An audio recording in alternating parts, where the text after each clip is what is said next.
Trata de personas en el Perú. ¿Te imaginas estar siempre controlado, amenazado o encerrado y siendo obligado a hacer cosas contra tu voluntad? ¿En un lugar que no conoces? ¿Alejado de tu familia? ¿Incomunicado o sufriendo maltratos? Aunque parezca algo irreal, esta forma de explotación humana se viene dando en nuestro país y se llama trata de personas. Atenta contra los derechos fundamentales, como la vida, la libertad, la integridad y especialmente la dignidad. Este delito lo cometen personas que aparentan tener buenas intenciones para ganarse tu confianza. Una de las maneras que utilizan para captar son las falsas ofertas de empleo publicadas en las calles, agencias y redes sociales, con la promesa de un dinero fácil y una vida mejor. Otras formas utilizadas son la seducción y el padrinazgo, mediante falsas promesas de estudio. Siempre buscan alejar a las potenciales víctimas de sus familias para explotarlas. En nuestro país, las modalidades de trata de personas son diversas y poco visibles. Las más comunes son la explotación sexual, donde niños, hombres y en mayor número niñas y mujeres son obligados a realizar actividades sexuales bajo amenazas y chantajes.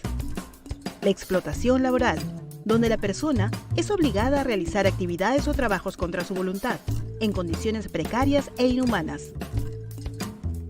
La mendicidad forzada, en la que una persona ejerce poder sobre otra y la obliga a pedir dinero en la calle o en otros lugares públicos. Muchos de estos delitos son difíciles de ver y pueden estar sucediendo cerca de nosotros, en un paradero, el mercado, una casa, un bar, hoteles y muchos lugares más. Para las víctimas es muy difícil salir de estas situaciones, quedando marcas profundas en lo físico y emocional.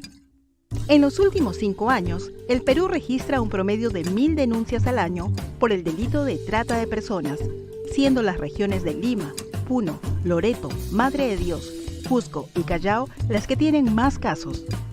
Para prevenir la trata de personas, debemos como sociedad estar alertas, observar lo que pasa a nuestro alrededor y si vemos algo sospechoso, reportarlo a las autoridades. De todas y todos depende desterrar este grave problema. Recuerda que unidos podemos lograr grandes cosas. Hoy día vamos a hablar un poco sobre el delito de trata de personas, la explotación sexual y el delito de trabajo forzoso. A continuación doy paso a mi compañero. Bueno, ya vamos a comenzar con la entrevista. Primero que nada decir que según la reforma de la ley número 31.146 que se publicó el mes de marzo del año 2021, es que se regula el delito de trata de personas en el Código Penal, exactamente en el artículo 129A, el cual básicamente nos dice que para que este delito se dé, o en su descripción, tiene que existir ciertas conductas, las cuales son transportar, acoger, trasladar, recibir y retener, para que se configure esto, ¿no? Al respecto, es necesario que se concurran estas conductas para que el delito se tipifique. Bueno, las conductas de trata de personas, tal como lo establece el Acuerdo Plenario número 6/2019, son alternativas, ¿no? Bastará con que solo una de estas conductas se produzcan para ser considerado que el delito de trata de personas sea realizado. No es necesario que las 6 conductas concurran en la acción del sujeto activo, ¿no? Adicionalmente a estas conductas, el código ha agregado algunas conductas más, las cuales son promoción. En la promoción lo que se hace es inducir a que las personas cometan estos delitos de trata de personas. Luego tenemos lo que es el favorecimiento o facilitación. Ello comprende que las personas implicadas en esto ayuden a perpetrar el delito. Y luego también tenemos lo que es el financiamiento, que más que nada se trata de un apoyo patrimonial o... Bueno, más que nada patrimonial, que se habla de dinero, que algo así como, bueno, el mismo nombre lo dice, que es un financiamiento. La doctrina señala que constituyen formas de participación autonomizada, por lo que en este delito de trata de personas hacen que todos sean autores. ¿Qué se entiende por ello? Bueno, las formas de participación automatizada se van a emplear para atribuir responsabilidad penal a las personas que trabajan en estos lugares donde las víctimas van a ser captadas, retenidas y explotadas. En ese sentido, como pueden ser los mozos, el personal de seguridad, los trabajadores de las agencias de empleos, entre otros, ¿no? Estas conductas guardan relación con una profesión u oficio determinado y según la jurisprudencia y la doctrina son denominadas como conductas neutrales, ¿no? Esto es conductas que están adecuadas a determinada profesión u oficio, que son consideradas inocuas o estereotipadas y en consecuencia son irrelevantes penalmente. Pero en ese sentido, ¿no? ¿Cómo se diferencian las conductas neutrales de las conductas que hacen referencia a la promoción, al financiamiento, al favorecimiento del delito de trata de personas? Para diferenciar estas conductas, primero debemos de diferenciar dos aspectos. El primero de ellos es ver si que el sujeto activo no haya transgredido su rol neutral. Esto quiere decir, por ejemplo, en un caso de que exista un mozo en un lugar, las labores propias de él debería ser, por ejemplo, servir las mesas, atender a los clientes, recepcionar personas, es el rol normal, ¿no? Pero ¿qué pasa si es que el mozo se dedica a poner sanciones a las personas, a las víctimas de trata de personas y asimismo también les cobra el dinero que éstas reciben, ¿no? Entonces, en ese caso ya se estaría transgrediendo su rol neutral y segundo, también tendríamos que analizar si es que el sujeto activo conoce que está siendo partícipe de un hecho delictivo. Con respecto a esto, ¿cuáles son los medios? ¿O cuáles son los medios? Bueno, con referencia a los medios, en el caso de las víctimas mayores de edad, sí se van a requerir.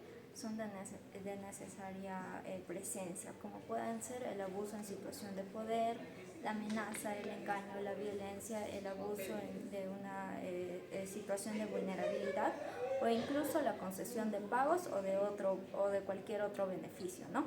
Cabe señalar que la gente debe conocer la existencia por ejemplo, el estado de vulnerabilidad, ¿no? La sola acreditación de vulnerabilidad no será suficiente, deberá contar con medios que sean objetivos y que permitan acreditar que el sujeto activo conoció de la vulnerabilidad en la que se encontraba la víctima.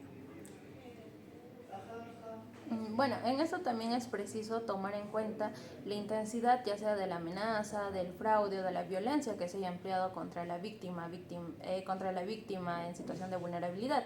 En esto se podría dar, por ejemplo, cuál es el grado del engaño, digamos que una persona la hayan captado por un trabajo que supuestamente iba a ser muy bueno y bueno, la víctima como estaba en una situación económica muy precaria ya tuvo que ir o quizá la hayan amenazado, la hayan secuestrado de una manera, no sé, muy terrible en grados muy altos.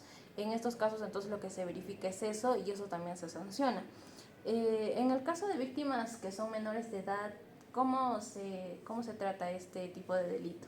Bueno, para ello vamos a recurrir al protocolo de Palermo, que nos dice que el consentimiento de una víctima menor de edad no va a ser válido, aun cuando el sujeto activo haya empleado alguno de los medios, ¿no? En ese sentido, bastará con que solo el sujeto activo realice alguna de las conductas para que la acción sea considerada como un delito de trata de personas. En ese sentido, ¿qué pasaría, por ejemplo, si la defensa del imputado alega algún error o desconoce la edad de la víctima, ¿no? Es decir, alega un error de tipo con respecto a la edad de la agraviada? ¿Qué sucedería en ese contexto? En primer lugar, tenemos que tomar en cuenta que como todo elemento subjetivo, el conocimiento sobre la edad de la víctima no se descubre en la mente de la gente, sino que se tiene que acreditar con elementos objetivos, lo cual quiere decir que, por ejemplo, como dice la Corte Suprema, existen criterios objetivos los cuales pueden ser tomados como la contextura de la persona, mejor dicho, de la víctima, las circunstancias previas, los concomitantes posteriores al delito y el rol social que tiene el sujeto activo. Un ejemplo de esto podría ser cuando el sujeto activo va a un evento social donde la mayoría de personas son mayores de edad, digamos entre 20 a 25 años, Y bueno, ahí conoce a su víctima, que puede ser una chica que tiene toda la contextura, incluso la voz, su forma de ser y bueno, casi todo de manera subjetiva, como de una persona de esa edad, ¿no? ¿Y qué pasa si es que la secuestra esta pensando que tiene, no sé, 20, 25 años, que supuestamente le han encargado, digamos, buscar una persona de esa edad? Entonces esto se tendría que acreditar con elementos subjetivos, como dijo la Corte Suprema. El delito de trata de personas se relaciona con el delito de explotación sexual en la medida que ésta no debe de acontecer para su consumación. Es decir, en el delito de trata de personas se va a poner en peligro el bien jurídico, que es dignidad humana, no cosificación. En cambio, en el delito de explotación sexual se va a lesionar dicho bien, ¿no? Y ya. ¿Hay pregunta? No. Los delitos de explotación sexual han sido tipificados a través de un método que diferencia a lo que son las personas adultas y los niños. Con respecto a los primeros, lo que se busca su estructura son conductas, medios y fines. Y con respecto a los segundos, es decir, los niños, se busca solo conductas y fines. En esto cabe mencionar cuál es la distinción entre los tipos penales de explotación sexual y los que son conexos a la prostitución. Los delitos de explotación sexual han sido tipificados mediante un método el cual hace una distinción entre los niños y adultos. En su estructura se puede evidenciar que primero que nada en los adultos se ven lo que son las conductas, los medios y los fines, mientras que en los niños solo se ven lo que son las conductas y los fines. Los delitos conexos a la prostitución constituyen formas de cosificación, pero son formas menos intensas y por tanto no se vinculan necesariamente con el delito de trata de personas. En ese sentido, para diferenciar ambos se debe considerar dos filtros. En primer lugar, si el agente que busca obtener provecho ejerce un control intenso a través de algún medio sobre la víctima mayor de edad, que realiza actos de contenido sexual. En ese sentido estamos ante una forma de explotación sexual. Y un segundo filtro sería si estamos frente a una víctima que es menor de edad, niño, niña o adolescente. Si esto es así, también nos encontramos frente a un caso de explotación sexual. Con respecto a la explotación laboral tenemos primero que nada lo que es el trabajo forzoso. Esto consiste en obligar a una persona a realizar un servicio o trabajo de manera forzada, como bien se entiende el nombre. Este puede ser legal o ilegal, también puede ser o darse de manera remunerada o no, y esto no va a perjudicar de ningún modo el hecho que si el sujeto activo le pague o no a su víctima, no repercute o no tiene importancia. Luego tenemos lo que es la falta de voluntad, es decir, que esto no solamente se puede dar por la coacción, por el hecho de que hayan amenazado a la víctima, sino también por el engaño que le han realizado, ¿no? Así mismo como el abuso de vulnerabilidad de la víctima en la situación en la que se encontraba, asimismo el abuso del poder. ¿Cómo se diferencian las manifestaciones de explotación laboral con las infracciones laborales? Bueno, en los delitos de explotación laboral, el sujeto activo ejerce un control intenso sobre la víctima, el cual se manifiesta mediante el uso de violencia, amenaza, fraude, engaño o una situación de vulnerabilidad. Este control intenso es característico de la explotación laboral, mas no comprende todas las infracciones a la normativa laboral.